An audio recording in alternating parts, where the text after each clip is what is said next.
दे धडक बेधडक आपल्या परिसरातील ताज्या घडामोडी, घटना, समस्या, विविध क्षेत्रातील सर्वदूर बातम्या पाहण्यासाठी लोकशक्ती लाईव्ह न्यूज चॅनलला सबस्क्राईब करा आणि नोटिफिकेशन मिळवण्यासाठी बेल आयकॉनला प्रेस करा.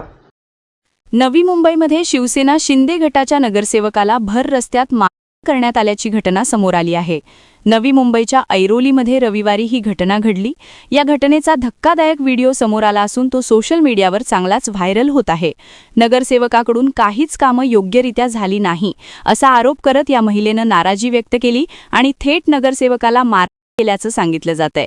या घटनेमुळे नवी मुंबईत खळबळ उडाली आहे. मिळालेल्या प्राथमिक माहितीनुसार नवी मुंबई महापालिकेचे कर्मचारी अतिक्रमण कारवाई करण्यासाठी ऐरोलीच्या यादव नगरमध्ये आले होते. त्यावेळी ही महिला पालिकेकडून होणारी कारवाई थांबवण्यात यावी अशी विनंती करण्यासाठी स्थानिक नगरसेवक राम आशिष यादव यांच्याकडे गेली होती. पण नगरसेवकानं या महिलेला मदत करण्यास नकार दिला. त्यामुळे दोघांमध्ये वाद झाला. या वादानंतर महिलेनं भर रस्त्यात नगरसेवकाला चपलेनं मार करण्याचा प्रयत्न केला. लोकशक्ती लाईव्हसाठी न्यूज ब्युरो, नवी मुंबई. अशाच सच्चाई दर्शवणाऱ्या बातम्या पाहण्यासाठी लोकशक्ती लाईव्ह न्यूज चॅनलला लाईक करा, शेअर करा आणि सबस्क्राईब करा.